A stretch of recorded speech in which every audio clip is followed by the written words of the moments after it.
Good afternoon 9th class. Physical education में हम आपको लेसन 11 स्टार्ट हमने कराया था, जिसमें से हमने हाफ लेसन आपको पढ़ा दिया है और आज हम स्टार्ट करेंगे पेज नंबर 72। आज का हमारा टॉपिक है मार्च। ठीक है, अपनी अपनी बुक्स निकाल लीजिए आप लोग भी। आज हम मार्च पास्ट के बारे में पढ़ेंगे। मार्चिंग किसे कहते हैं बच्चों? मार्च पास्ट होती है जब परेड होती है, तो उससे पहले हमें मार्चिंग सिखाई जाती है, कदम ताल सिखाया जाता है, जिसे बोलते हैं 1 2 1, है ना। 1 2 1 इस टाइप से आपको पैर कैसे बढ़ाते हैं, हाथों को पैरों के अकॉर्डिंग कैसे बढ़ाया जाता है, ये सिखाया जाता है। उसी के विषय में आज हम पढ़ेंगे। ठीक है, पहला पॉइंट हमारा था 3 के जोड़ में हाथ और कदम को मिलाना। मतलब 3 अगर साथ साथ चलेंगे तो उनके हाथ पैर एक साथ कैसे मिलाना है, पहले इसकी प्रैक्टिस कराई जाती है। जैसे इस स्थिति में सभी 3 विद्यार्थी विश्राम में खड़े होंगे। सबसे पहले उनकी पोजीशन क्या होगी? विश्राम की। फिर तेज चाल से पहले सावधान का आदेश देंगे, इसके बाद बाएं से तेज चलने का आदेश दिया जाएगा। पहले कैसे खड़े होंगे? विश्राम में, विश्राम के बाद सावधान की स्थिति में, और सावधान की स्थिति के बाद आगे बढ़ने का आदेश दिया जाता है। इस आदेश पर विद्यार्थी अपने बाएं पैर को आगे बढ़ाएंगे। पैर आगे बढ़ाते समय पहले एड़ी टिकेगी, फिर पंजा, और बाएं पैर के साथ दाएं हाथ को आगे कंधे की ऊंचाई तक लाएंगे, है ना। बायां पैर होगा तो हाथ होगा दायां, और बायां हाथ पीछे सीधा निकलेगा और मुट्ठियां आदि बंद रहेगी। कोहनी सीधी, सीना तना हुआ रहेगा। कदमों के बीच की दूरी 1 से 1.5 फुट रहेगी। यह क्रिया गिनती 1 ही है। इसको हम देख सकते हैं चित्र 19 के अकॉर्डिंग। गिनती 2 में दायां पैर व बायां हाथ आगे आएगा, दायां हाथ पीछे जाएगा। चित्र 20 के अकॉर्डिंग इस प्रकार गिनती 1 2 1 2 में अभ्यास किया जाता है। इस प्रकार कदम व हाथ मिलाने का अभ्यास करेंगे। विद्यार्थियों की गलती दूर करने के लिए हर 10 कदम पर परेड थम का आदेश देंगे। मतलब थोड़ी सी प्रैक्टिस करने के लिए 10 कदम तक परेड कराई जाती है, उसके बाद परेड थम का आदेश मिलता है। मतलब बच्चे फिर अपनी पूर्व पोजीशन पर आ जाते हैं। ऐसे अभ्यास से विद्यार्थी के कदम मिलते रहेंगे। अभ्यस्त हो जाने पर ताल व लय के साथ तेज चल की प्रक्रिया में विद्यार्थियों के हाथ व पांव एक साथ मिलेंगे। मतलब हाथ पैरों को मिलाने के लिए भी उसकी भी प्रैक्टिस कराई जाती है।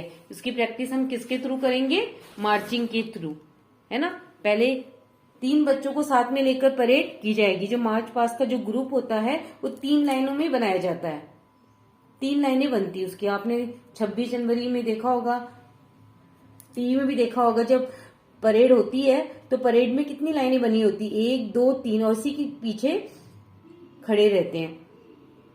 तो इस 3 लाइन में ही मार्चिंग होती है और यही 3 लाइन से ही परेड आगे की तरफ बढ़ती है। अब आगे देखेंगे। दाहिने देख। इस आदेश पर विद्यार्थी चाहे मार्चिंग की अवस्था में हो या सावधान की अवस्था में यथास्थिति अपना सिर दाएं मोड़ेंगे। दाहिने प्रथम विद्यार्थी को छोड़कर शेष सभी विद्यार्थी अपना सिर घुमाएंगे। जो पहला वाला व्यक्ति होता है वह अपना सिर नहीं घुमाता है, लेकिन सभी बच्चे जैसे ही क्वेश्चंस मिलेगा दाहिने मुड़, अपना सिर दाएं मुड़ मोड़ेंगे। बस इस विद्यार्थी को छोड़कर सारे विद्यार्थी क्या करेंगे? दाहिने मुड़ेंगे। क्लियर हो गया? इसके बाद देखेंगे सामने देख। यह आदेश उस समय दिया जाता है जब विद्यार्थी दाहिने देख अवस्था में होते हैं। इस आदेश पर विद्यार्थी फुर्ती से अपने सिर व नजरें सामने की ओर करते हैं। मार्चिंग करते समय जब जहां फ्लैग होस्टिंग होती है उसके सामने परेड जब पहुंचती है तो सबसे पहले क्वेश्चंस क्या मिलता है? दाहिने देख। बस इस बच्चे को छोड़कर सब दाहिने देखते हैं। दाहिने देखने के बाद जैसे ही फ्लैग होस्टिंग वाली जगह से परेड आगे की तरफ निकलती है तो क्या क्वेश्चन मिलता है? सामने देख। सामने देख क्वेश्चन के साथ ही सब बच्चे कहाँ देखते हैं? सामने की तरफ देखते हैं और आगे की तरफ बढ़ते हैं। खुली लाइन चल। कवायद के समय परेड का निरीक्षण करने के लिए आवश्यक है कि परेड खुली लाइन में आ जाए, आगे की लाइन 1.5 कदम आगे की ओर बढ़े तथा पिछली लाइन 1.5 कदम पीछे हटे और बीच का लाइन स्थिर रहे। अब है खुली लाइन चल। आदेश पर अगली लाइन पूरा कदम लेने के लिए बाएं पैर आगे बढ़ाएगी, फिर 38 सेंटीमीटर का छोटा कदम लेने के लिए 38 सेंटीमीटर का छोटा कदम लेने के लिए दायां पैर आगे बढ़ाएगी और बाएं पैर को फुर्ती से दाएं के बराबर में ले आएगी। सारी क्रिया के दौरान बाजू बगल में सटे रहेंगे, पिछली लाइन पीछे की ओर, ऐसी ही क्रिया करेगी। मतलब यही क्रम आगे की तरफ बढ़ता रहेगा। इसके बाद है परेड समारोह। इसके बाद कौन सा? परेड समारोह के लिए जब मार्च पास हो जाती है तो क्या होता है? सामूहिक परेड निरीक्षण में मुख्य अतिथि के सलामी मंच पर आने के बाद जनरल लीडर उन्हें आमंत्रित करने आएंगे और उस समय सभी स्क्वाड दल खुली लाइन में विश्राम खड़े रहेंगे और मुख्य अतिथि के निरीक्षण पर आते समय ग्रुप लीडर ग्रुप को सावधान का आदेश देगा। उस समय कोई हरकत नहीं होगी। निरीक्षण के बाद ग्रुप लीडर अतिथि के साथ निर्धारित स्थान तक जाएगा, रुककर सैल्यूट सलामी करेगा एवं अपने स्थान पर आकर खड़ा हो जाएगा। फिर परेड को निकट लाइन चल का आदेश देगा। निकट लाइन के पश्चात विश्राम का आदेश भी दिया जाएगा।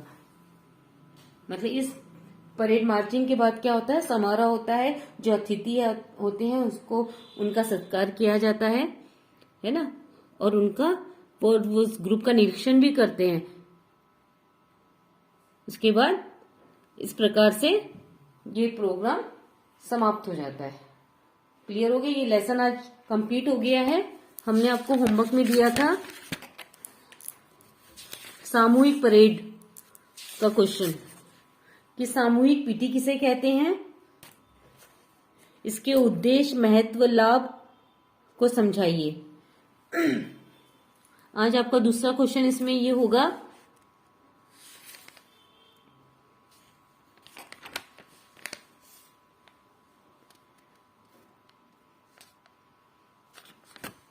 दूसरा आसन लिखेंगे कि मत्स्य आसन के विषय में टिप्पणी लिखेंगे। मत्स्य आसन किसे कहते हैं, और उसके बाद वांस ड्रिल किसे कहा जाता है। ठीक है, और मार्च पास्ट पर टिप्पणी लिखेंगे। ठीक है, ये काम आपको अपनी कॉपी में करना है, फिजिकल एजुकेशन की कॉपी में करेंगे और ये काम सभी बच्चों को अपनी कॉपी में करना है। क्लियर है? और सभी को पता है कि 15 to 18 एज वाले जितने भी स्टूडेंट्स हैं 9th क्लास में, वैसे तो 9, 10, 11, 12 में जितने भी 2007 जिनकी डेट ऑफ बर्थ है और उसके नीचे की जैसे 2007, 6, 5, 4, 3 जितने भी बच्चों की डेट ऑफ बर्थ है उनको वैक्सीनेट किया गया है। तो ऐसे जो भी बच्चे जिन्होंने स्कूल में वैक्सीनेशन नहीं लगाया है, स्कूल में बाहर से लगाया है, ऐसे बच्चे अपना सर्टिफिकेट स्कूल में सबमिट करेंगे। ठीक है, सभी बच्चों को कल तक अपने सर्टिफिकेट स्कूल में सबमिट करने हैं जिन बच्चों ने बाहर से वैक्सीनेट किया है। क्लियर? Okay class.